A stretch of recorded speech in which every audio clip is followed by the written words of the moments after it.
I'm going to tell a story about when I got divorced.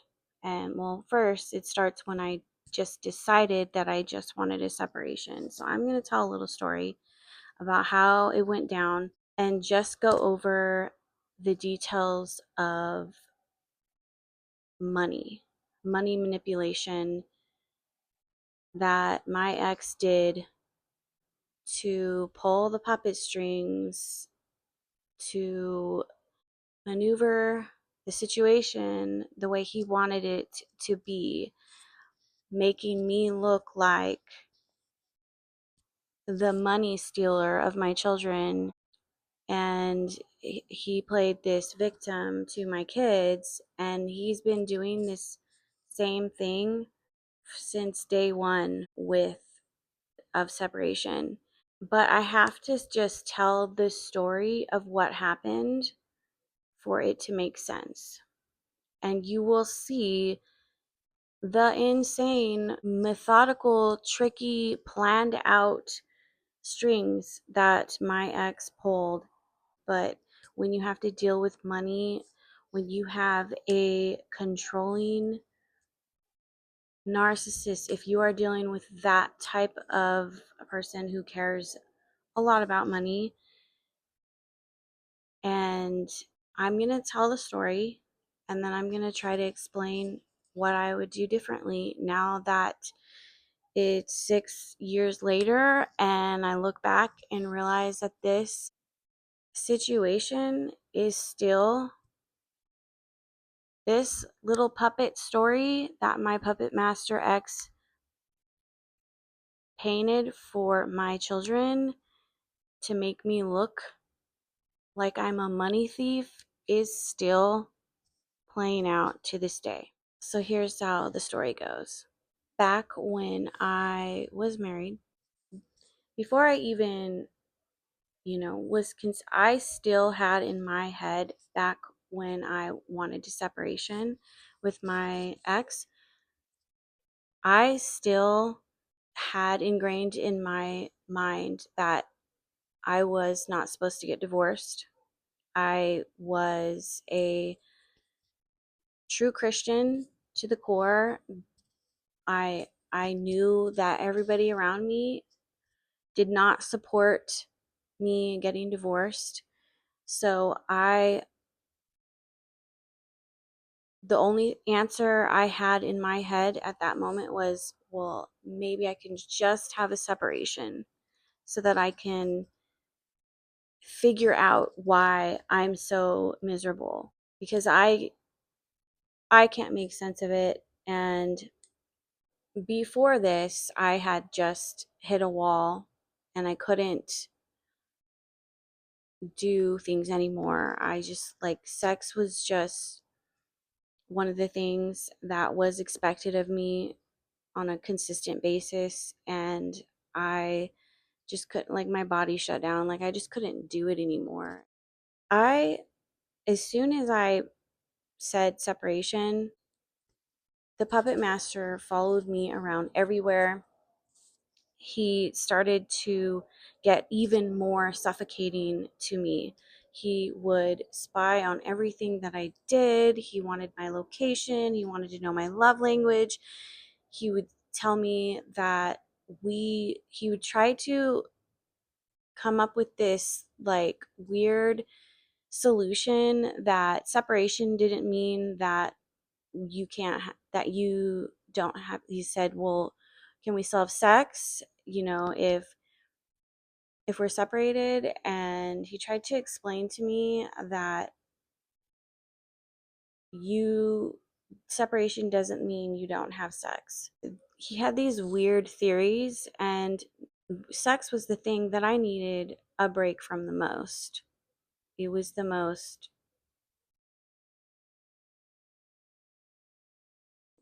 that was where I hit a wall and I couldn't do that anymore. But I will have a whole nother episode just about the sex. All this stuff happened when I wanted a separation. I just wanted to breathe. I wasn't even considering getting a divorce because that wasn't in my head yet. I was still like, no, that's not an option. I'm a Christian. You can't get divorced. That took a while for me to finally be able to have a separation because he became this crazy man when I didn't know it, but at the time it was because, he was losing the mask. He was afraid of his worst fear of abandonment, of me leaving him, and, like it was his worst nightmare. It was me divorcing him. And he would also say things like, well, separation is the same thing as divorce. And I was like, no, it's not. That's not even what I'm thinking about. I just want a break. I just want to figure stuff out. I just want to figure out like how to fix our marriage. But he kept saying, almost like he was speaking a self-fulfilling prophecy, like, you are going to divorce me. Why don't you just say it? Just admit it. You want to get divorced. And the crazy thing is me wanting a separation freaked him out so bad, and he started to act in ways that made me want a separation even more, because his greatest fear was happening. So when you have the greatest fear in your face about to happen, then you make it happen even more when you're freaking out and you're holding on to something. So during that, when I finally said, I want a separation, and I had to just keep throwing boundaries left and right because he wouldn't he wouldn't give me time alone. He wouldn't let me breathe. He Even with the kids, he, all of a sudden was always at the house. He was always with the kids when this was not at all how it was before. So I had to like create a schedule so that I could have a separation. I had to tell him I couldn't talk to him anymore because he would just take me in these circular conversations constantly and wouldn't leave me alone because he was trying to break me down. And and make me question my own reality. And I did for like a long time because I thought to myself, like, why is he saying that I'm not allowed to have a separation? Isn't this America? What? Like, he was so insistent about what he believed to be true that I'm not allowed to separate from him. And we have to talk to some higher council people from the church, or we have to go to these specific therapists that were actually sex therapists, because he just wanted me to keep having sex with him, and he wanted all my outside influence to be cut off. Because of the insanity of his reactions, and he got more suffocating on me from that, I his mask started to slip. And then the crazier it got, the more I tried to figure out why things were so crazy. And I landed on some videos about a toxic cycle that this therapist was talking about, where she said when somebody is kind of like, it was kind of talking about like codependency, and how there's, if one person doesn't get healed, then the other person, they'll just keep leaning on the other person. But she basically described perfectly a toxic relationship with two people where they're like codependent on each other. And my me and my ex were codependent in a way where he relied on me and my self-worth to be low, because then he could keep pulling on my empathy and break me down. And So we had like a super codependent relationship and a toxic cycle that would just go around and around. And I would get like super excited when I would find these videos about like toxic cycles and stuff, because I was like, well, we can heal our marriage. We can figure this out. We can, and then I realized that he was like a Dracula and I was like, his blood source. And he needed me to constantly, fill his black hole.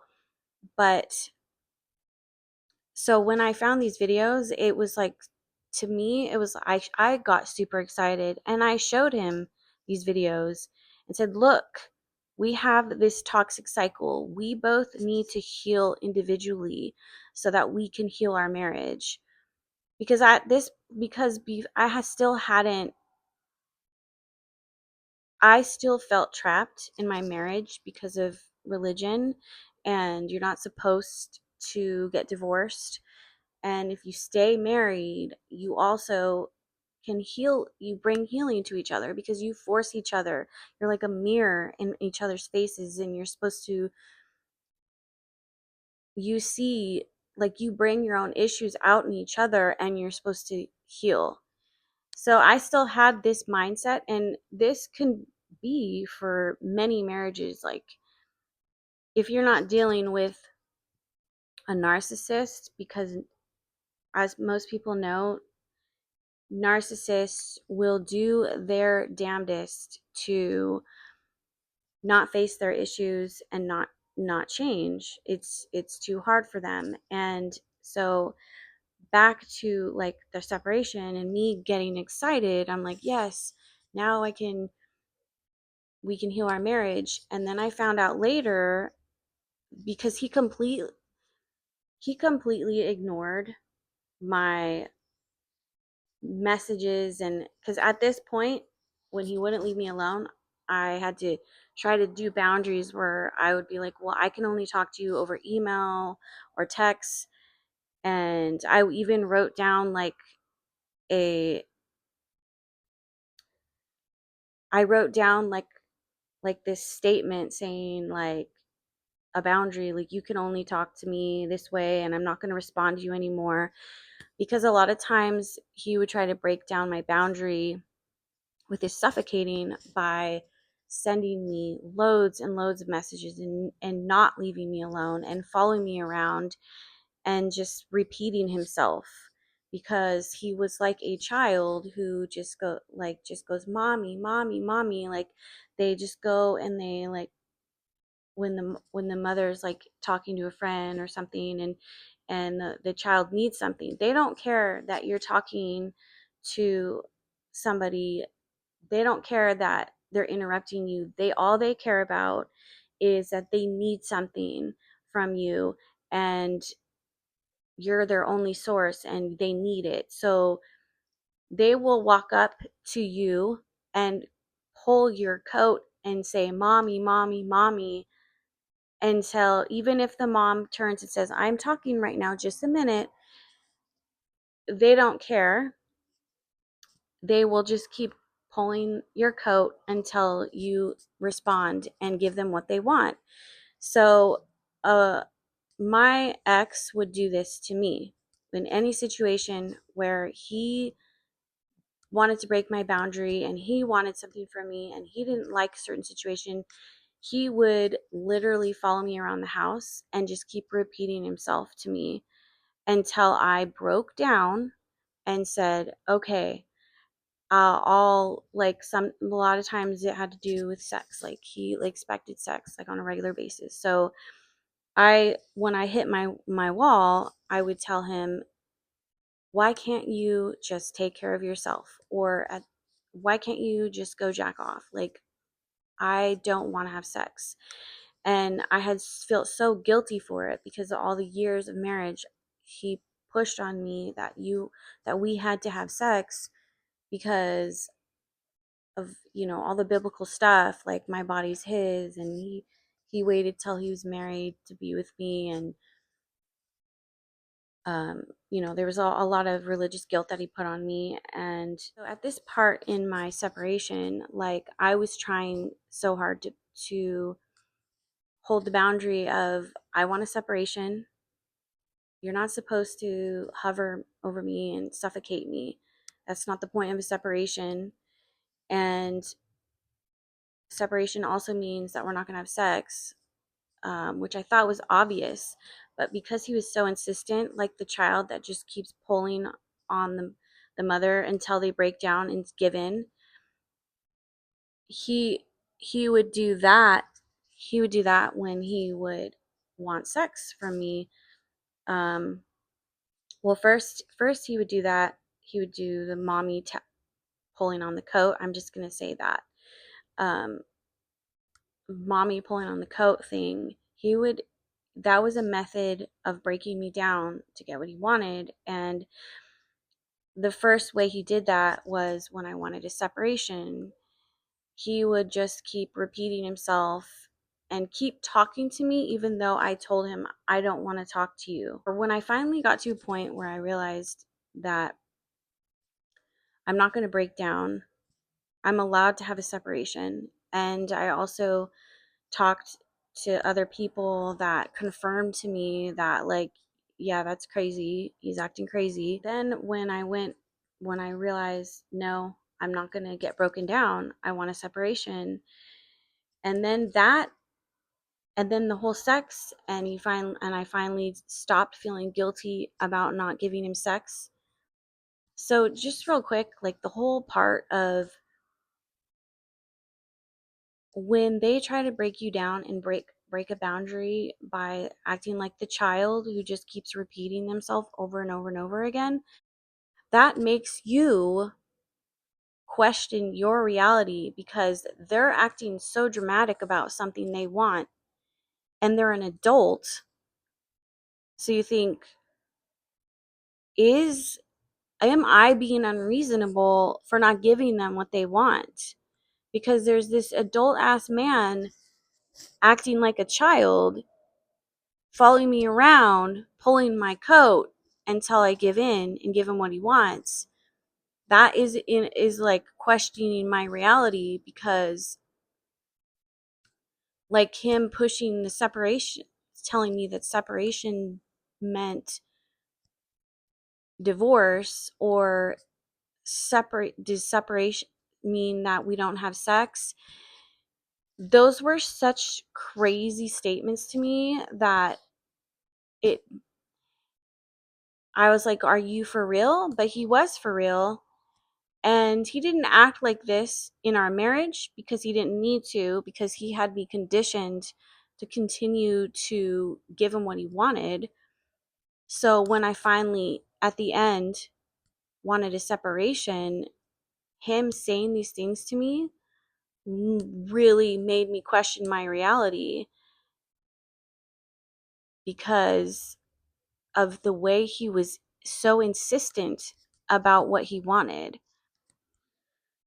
So it's really hard to tell my story without going into tangents, because there's so many ways that the puppet master will manipulate. Like there might be one situation, but there's so many other things he does at the same time. It's like his whole life and his whole brain is set up to only focus on these things, because sometimes I'll look back on the things that he has manipulated and I'm like, wow. It's like amazing how far ahead you have planned all this shit out. Like it's crazy. So back to the story. The crazier he got, the more I researched to figure out what the hell was going on. And the more I tried to figure out what the hell was going on, the crazier he got. That's actually when I finally landed on some videos about narcissism. And I always thought that narcissists were loud people that really wanted like demanded attention and didn't really care what anybody thought. I just had a different idea of what a narcissist was. But I kept reading all this stuff to figure out. I'm like, there's something about it. Like I just feel like he's a narcissist, but he's not loud. He's very isolated. He's very like antisocial, and he comes across as like that he has empathy. At least at the time, that's what I thought. But I finally landed on to a covert narcissist with all my research. And it's funny because at that time, it's almost like he knew that I was figuring out that he was a narcissist, and it was freaking him out because, narcissists don't want you to know they're a narcissist because then they can't continue to be a narcissist.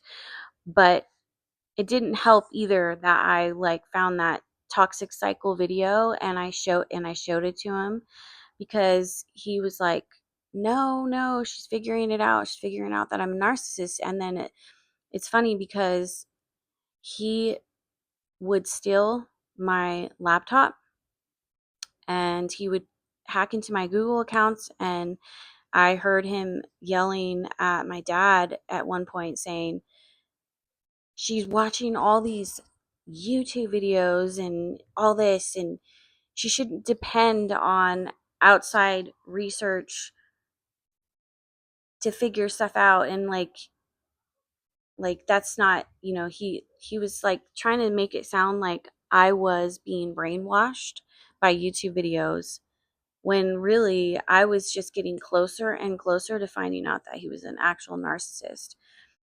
Then I realized he's a narcissist. And when I found the covert narcissist, there was like a list of things, and every single thing on the list he checked. Because a covert narcissist, the only difference is that he doesn't that he's antisocial and he's not loud. He's very quiet, which now I know it's because he's profiling people, and he only will put his energy and attention onto people that can be of use to him, or that will be a good what do you call those, the monkeys, that swinging monkeys or something, that flying monkeys. He will only put his time and energy into people that he can use to, triangulate and um, be a part of his stories that he's painting to get at me or whatever. So when I was like, boom, like the freaking like explosion happened in my mind when I realized that he was a narcissist. And previous, as I was on this search mode to figure out what was going on, my intuition part of me too, I was like, there's something. I'm going to figure out what the answer is to this. And I'm not going to stop until I figure it out. And and then I landed and then when I landed on the covert narcissist, that search was like satisfied, and I was like like the last slot was filled, and I had the answers, and it was like I was like this crazy explosion happened around me, and I was like, "Oh my god." So because he was spying on all my stuff when I was trying to get separated from him, he knew that I was gonna go see a lawyer. And I had also been talking to my aunt, who had also dealt with a narcissist, that she had divorced a narcissist. And my ex had no idea that my aunt was gonna help me opened my eyes to the fact that he was a narcissist. And I also caught him another time, like yelling at my dad, not yelling at my dad, but like just being frustrated and saying, I wish that, I'm not going to say her name, but I wish she would get out of our lives and stop talking to Althea. And he would like spy on her, our conversations, and he would just get really mad because she was one of the main things that helped me realize that I was with a narcissist. And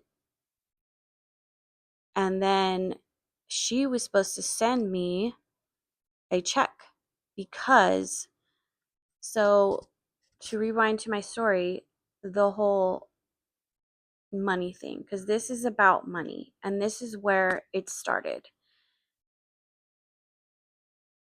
When he was spying on all the stuff and also freaking out that I was going to divorce him even before I even decided to divorce him, he put all of our marital money, like all our money. We had a joint account before that that was the only, he would put the money in there. Like, I was a stay-at-home mom. I took care of, the kids. I didn't work, and I did everything as a stay-at-home mom except for work.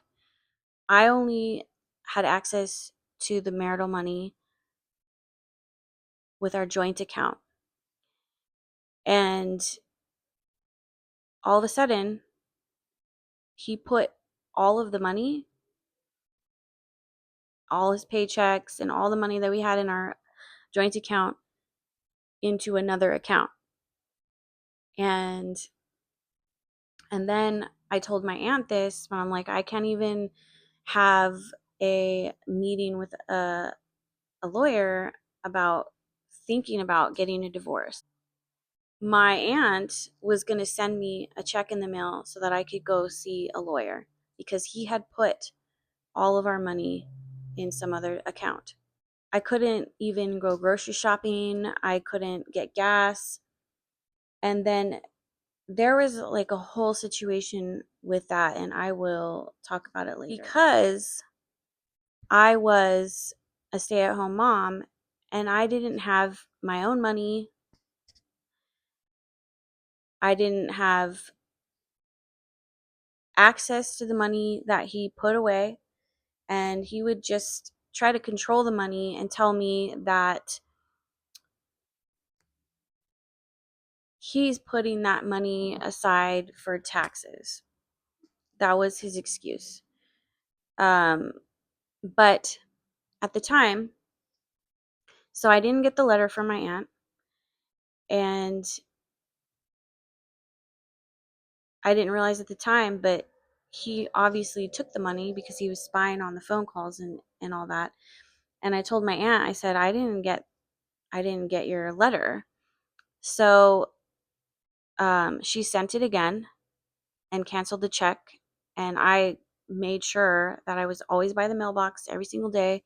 And then I got her other check. And I was able to go see a lawyer. And I told my lawyer, I said, I don't know what I'm supposed to do. Like, it's, he, is it, is it okay that he put all of our marital money in another account and he's basically tying my hands to do anything?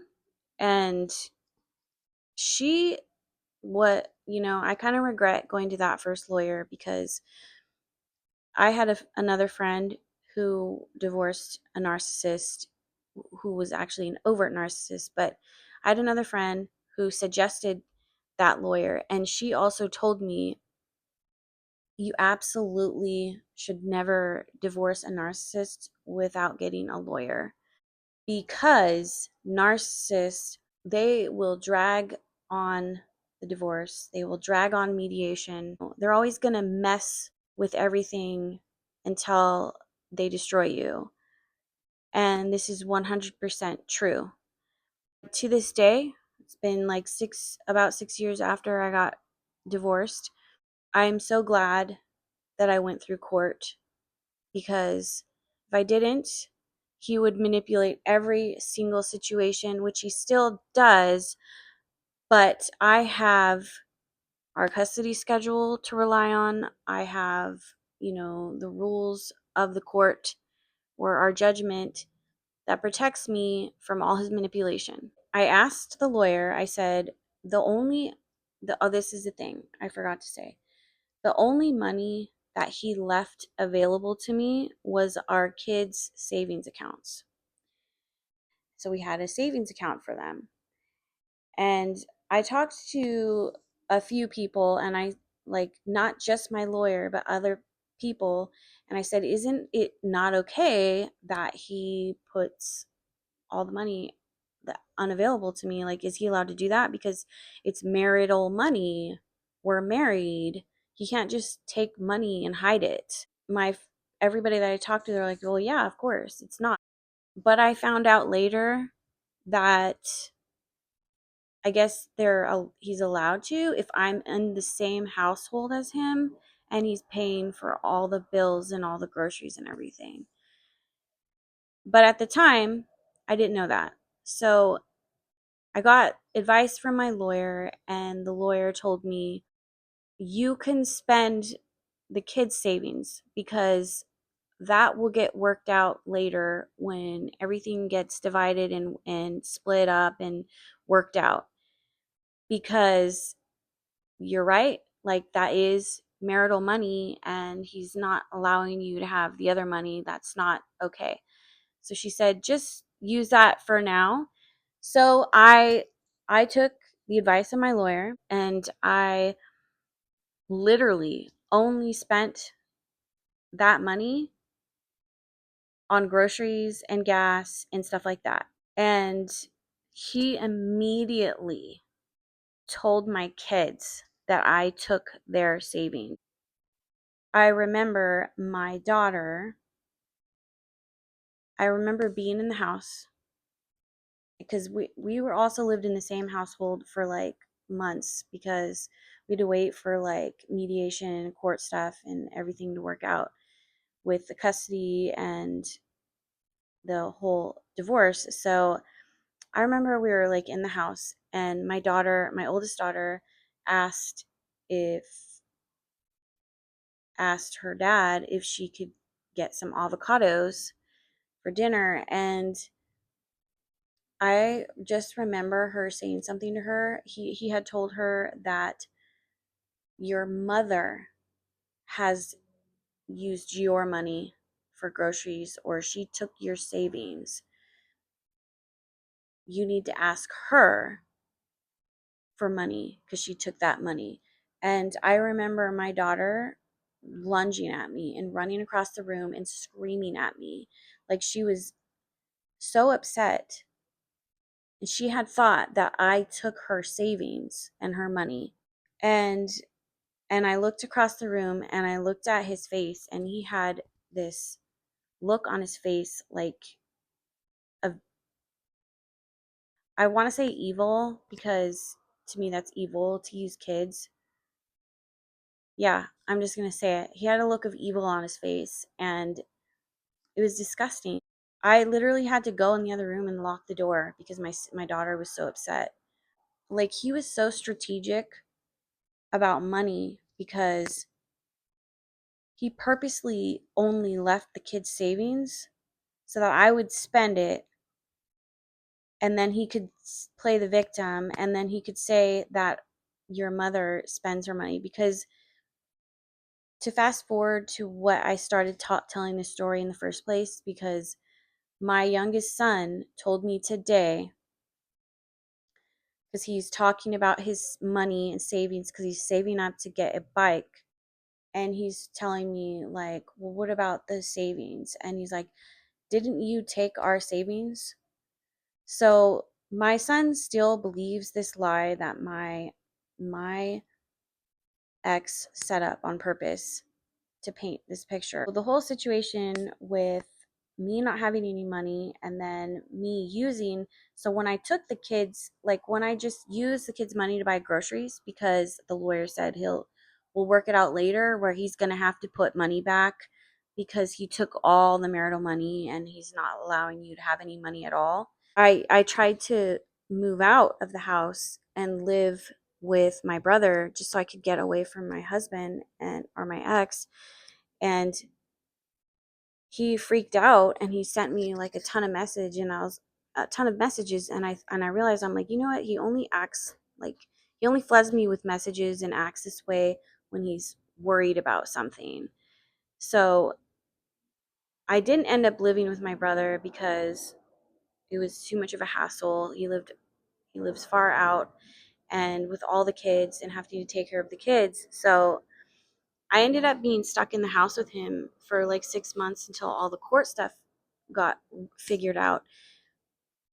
But I was under the rule of him, and because I took the kids' money out of the account just to buy groceries and stuff, I would try to give him back the money that I had taken out and he wouldn't take it. And then he tried to put me on a budget, and he would tell me, like, because you took the kids' money, I want to come up with a budget, and I want you to only spend this amount of money and this, and he just tried to control the money. And then he started giving me an allowance. And this wasn't like for extra stuff. This was for like taking care of the home and the kids. And then he would stall and he wouldn't give me money. And I it got to the point where like I needed money for like medication because I had gotten really sick at one point. Like I had walking pneumonia, and I remember he wouldn't give me money until he knew the amount, because he tried to paint this picture like I was the bad guy because I took the kids' money, so I can't be trusted. So he he would tell me, I'm not going to give you money until you tell me the total of the amount that you're supposed to pay. So I would be at the grocery store in line waiting to buy groceries, and he wouldn't give me money. He would transfer money to the joint account, but he wouldn't transfer it until I told him the total. So it was humiliating because I had to, there were people in line, and I had to wait for the cashier to tell me what the total was. And then I had to call him, and then he would transfer money, and then I could pay. So that happened a lot, and he would punish me in numerous ways. I just had to be in the house with him, and he ended up just controlling the money completely and buying all the groceries. And he would buy the worst groceries, the stuff that I never bought for the house. I went from being the 100% caretaker of the home, buying all the groceries, paying all the bills, organizing the home, taking care of all the kids' needs, to him buying all the groceries. And then he purposely wouldn't pay certain bills that wouldn't hurt him, but that would ruin my credit. So I ended up getting a credit card because I had nothing in my name. Like nothing of ours was in my name. It was all under his name. But I, at this point, after a while, all this crazy stuff had happened. I knew I didn't feel guilty anymore about getting divorced. I mean, I still felt horrible because it broke my kids' hearts, and that was the worst thing ever. And he also used that against me later by telling the kids that I broke up the family, and my daughter would like be like, why did you break up the family, mom? And like, but that's another story. But so I got a credit card for like $20,000 that I was able to get because I had nothing in my name. It was my first credit card in my name after being married for like forever. And that is the saving grace that got me divorced, that paid for my divorce, even though that also put me in debt. Another thing that I did at that time, so I was able to get the divorce because I got my own credit card.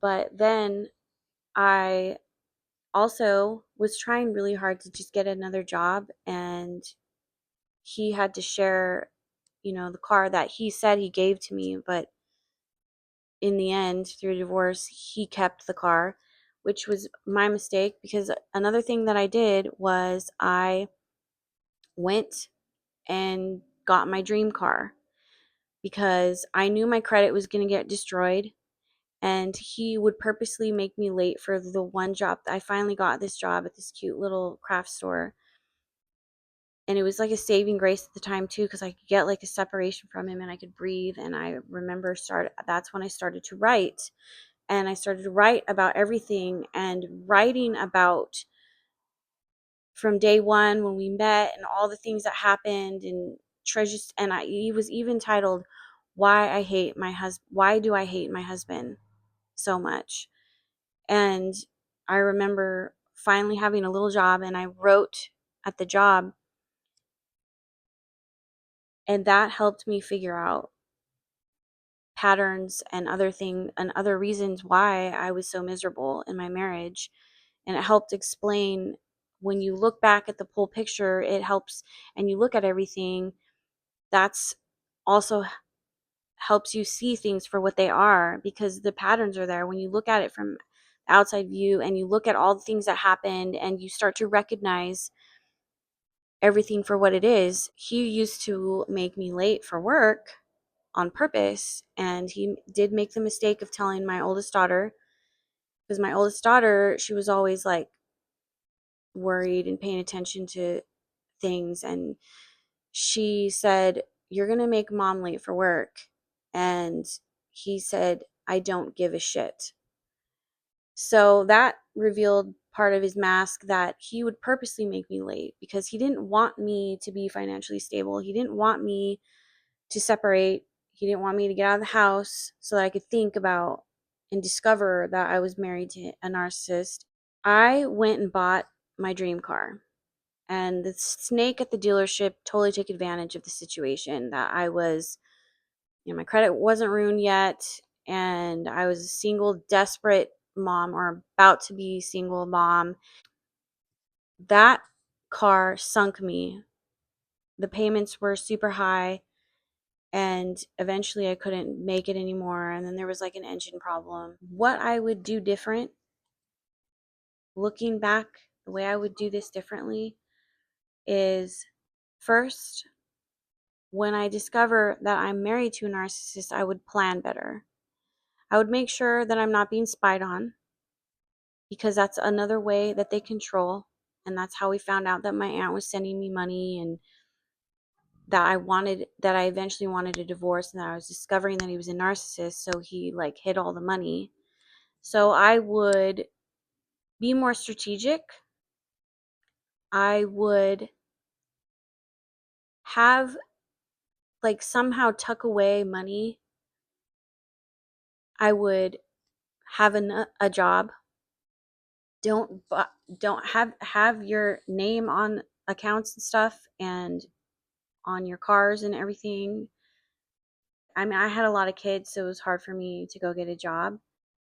Make it a point to either, like, here and there take out cash, $20 here and there when you go grocery shopping before you get a divorce. Start to save money of your own, and don't be an idiot like me and buy a Jeep that you can't afford. I would have really set myself up a lot better, to where he can't just pull the rug out from under me. When you're getting a divorced with a narcissist, or when you're getting divorced with kids, he he didn't get in trouble, because if I'm in the same house as him, then as long as he's paying the bills and paying for food and everything, he doesn't have to give me money. But if I would have moved out, because he also refused to leave the house, he wouldn't move out. He wouldn't do the separation. He wouldn't leave, and he was always there whenever he could be.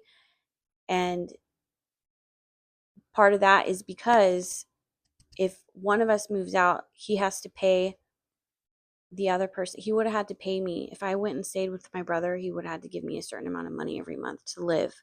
since we were still considered married. So it's getting dark, and I just feel like there's so much to say, but I would have been more knowledgeable. I would have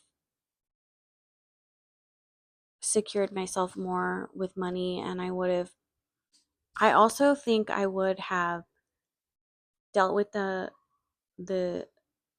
just let him buy the groceries. I'm like, if you're gonna hide all the marital money, I wouldn't have next time I wouldn't have spent the kids' savings like the lawyer told me to do.